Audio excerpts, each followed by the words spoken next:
चंडीगढ़ की पंजाब यूनिवर्सिटी के हॉस्टल में सोमवार रात को कुल्लू का विकास अपने दोस्तों से मिलने आया था। रात को सभी ने नशा किया। मंगलवार सुबह विकास नहीं उठा तो दोस्त उसे अस्पताल ले गए, जहां उसे मृत घोषित कर दिया गया। मौत का कारण नशे का ओवरडोज और दम घुटना बताया गया है। इस खबर से हिमाचल में सनसनी फैली हुई है। क्या है खबर, चलिए आपको विस्तार से बताते हैं। नमस्ते, मेरा नाम है अंकित दुबे और आप देख रहे हैं इंडिया न्यूज का डिजिटल प्लेटफॉर्म।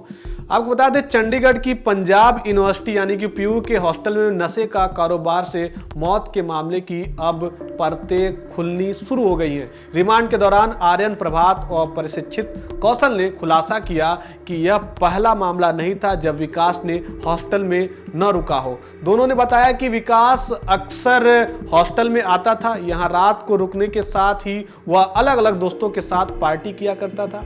सोमवार को पार्टी के लिए वह कुल्लू से ही चरस लाया था, जिसे इन्होंने शराब पीने के बाद सिगरेट में भरकर पिया था। वीरवार को एक दिन का रिमांड खत्म होने के बाद पुलिस ने दोनों आरोपियों को न्यायिक हिरासत में फिलहाल भेज दिया है। आपको बता दें कि सोमवार रात को करीब 9:30 बजे कुल्लू निवासी विकास पीयू की हॉस्टल नंबर 7 के कमरा नंबर 93 यानी कि 93 में कुल्लू निवासी आर्यन प्रभात से मिलने के लिए आया था। इस दौरान शिमला निवासी प्रशिक्षित कौशल भी वहां मौजूद था।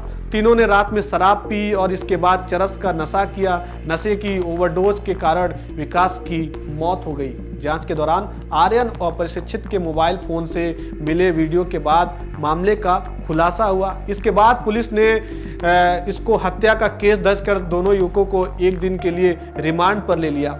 अब इसके बाद सनसनी फैल चुकी हिमाचल में है। वहीं वीरवार को रिमांड के दौरान आर्यन और प्रशिक्षित ने बताया कि विकास सोमवार को हॉस्टल के रूम पर खुद आया था। इसके बाद तीनों ने शराब पी, उसके बाद चरस का नशा किया। विकास अक्सर हॉस्टल आता था और कई बार ऐसा होता था कि वहां पे वो रुकता था। ऐसे में वो कई बार रजिस्टर पर एंट्री नहीं करता था। इस तरह सोमवार को भी वह बिना एंट्री किए हॉस्टल में आ गया।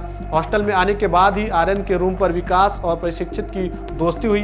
तीनों में बातचीत के दौरान पार्टी का प्रोग्राम बना। शराब पीने के बाद विकास ने आर्यन और प्रशिक्षित को बताया कि वह चरस लेकर आया है और फिर तीनों ने शराब के साथ सिगरेट में भरकर चरस का भी नशा किया।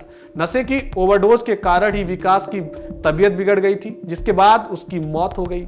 वहीं बुधवार को आई पोस्टमार्टम की रिपोर्ट में खुलासा हुआ कि विकास की मौत नशे की ओवरडोज और दम घुटने से हुई है। अब कुछ सवाल हैं जो कि सवालों के जवाब अभी भी बाकी हैं और वो सवाल खड़े होते हैं अब प्रशासन से। पहला सवाल यह है कि विकास अगर कुल्लू से नशा लेकर आता था तो वह किन किन युवकों की इसकी सप्लाई करता था, ये एक बड़ा सवाल है। दूसरा सवाल यहाँ पे ये खड़ा होता है कि इससे पहले कब विकास हॉस्टल में आया और कब किस किस के कमरे में रुका, अभी तक नहीं पता चला, ये भी एक बड़ा सवाल है। तीसरा सवाल ये खड़ा होता है कि हॉस्टल आने पर क्या कभी विकास की रजिस्टर पर एंट्री हुई भी या नहीं, क्योंकि वो कभी एंट्री नहीं करता था। अक्सर वो जाता था हॉस्टल में और एंट्री नहीं करता था रजिस्टर पे। अब चौथा सवाल ये खड़ा होता है कि हॉस्टल में बिना एंट्री के ऐसे कैसे प्रवेश कर लिया जाता था। एक बड़ा सवाल है कि बिना एंट्री के आप हॉस्टल में कैसे प्रवेश कर सकते हैं। अब पांचवा सवाल ये होता है कि रजिस्टर में एंट्री के बिना हॉस्टल में पकड़े जाने पर क्या कार्रवाई हो सकती है। छठा सवाल अभी है कि अब तक हॉस्टल में कब कब लड़कों को वहां पे पकड़ा गया और उन पर क्या कार्रवाई हुई, उसका भी ब्यौरा अभी तक नहीं है। अब तो ये कुछ जायज सवाल थे जो अब खड़ा हो रहे हैं हॉस्टल की ओर से। अब ये सारे सवाल पूछा जाएगा कि आप कभी एंट्री कराते थे या नहीं कराते थे। ऐसे तमाम सवाल हैं जो अब पूछा जा रहा है। फिलहाल अब पुलिस के आला अधिकारी ने बताया है कि इस पूरे मामले की जांच के लिए पुलिस की हॉस्टल परिसर समेत यूनिवर्सिटी में अभी और जांच करनी है। इस संबंध में पुलिस ने पीयू प्रशासन को पत्र लिखा है ताकि जांच में किसी प्रकार की दिक्कत ना हो, इसलिए पत्र भी लिख दिया गया। अब मौत के बाद टूटी पीयू प्रबंधन की नींद, हॉस्टल में भी जांच बैठ गई है। मौत हो गया उसके बाद अब हॉस्टल प्रबंधन की नींद भी टूट चुकी है, अब जांच हो रहा है। अब हॉस्टल में विकास की मौत के बाद पीयू प्रबंधन की नींद जो है टूट चुकी है। घटना का पता लगने के बाद डीन स्टूडेंट वेलफेयर यानी कि वो लोग भी अब सभी वार्डन की बैठक बुलवाकर निरीक्षण के लिए 2 टीमों का गठन किया था। टीमों ने बुधवार रात 10 बजे से 11 बजे तक हॉस्टल नंबर 2 और 5 में छापा मारा था। इस दौरान टीम को कमरों में कुछ भी आपत्तिजनक नहीं मिला। छापे के दौरान कुछ भी नहीं मिला।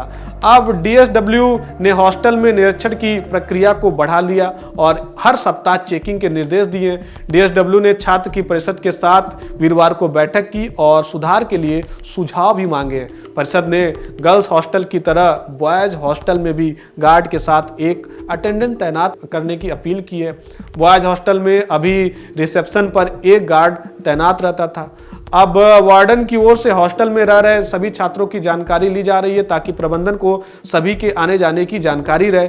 पीयू प्रबंधन ने आउटसाइडर के हॉस्टल में प्रवेश करते समय तैनात गार्ड से एंट्री न करने को लेकर जवाब भी तलब कर लिया। इस पर गार्ड ने कहा है कि रिसेप्शन गेट से लेकर और गलियारे तक का चार्ज उसके पास है। ऐसे में जिस समय वह रिसेप्शन पर नहीं हो उस समय आउटसाइडर प्रवेश कर रहे होंगे, ऐसा बोला जा रहा है। तमाम जो सवाल खड़े हुए हैं, अब हॉस्टल प्रबंधन इसका जवाब दे रहा है क्योंकि ये एक बड़ा मामला है। अब ये मामला जो है तूल पकड़ा हुआ है क्योंकि नशे का मामला ये तूल पकड़ा हुआ हिमाचल से, क्योंकि अगर पंजाब यूनिवर्सिटी में अगर पहुंच रहा है, ऐसा बताया जा रहा है कि चरस पहुंच रहा है, तो हिमाचल से ले जाया जा रहा था। अब इस पर विवाद खड़ा हो गया और अब नशे को लेकर तमाम दिग्गज नेता बोलते हैं कि इसको रोका जा रहा है, लेकिन नशा तो कहीं पे भी रुकते हुए नजर नहीं आ रहा है। पंजाब यूनिवर्सिटी में कई सारे केस इसके पहले भी आ चुके हैं। ये फिर से एक केस आया जो काफ़ी इस समय विवादों में चल रहा है। अब देखना होगा कि प्रशासन, आलाकमान जो है और जो देश के मुखिया जो हैं, सीएम सुक्खू, इसको कैसे निपटारा करते हैं, पंजाब के जो मुख्यमंत्री वो कैसे इसको रोकते हैं। अब आगे की जो भी खबर होगी हम आपको देते रहेंगे। आप देखते रहिए इंडिया न्यूज़ का डिजिटल प्लेटफॉर्म।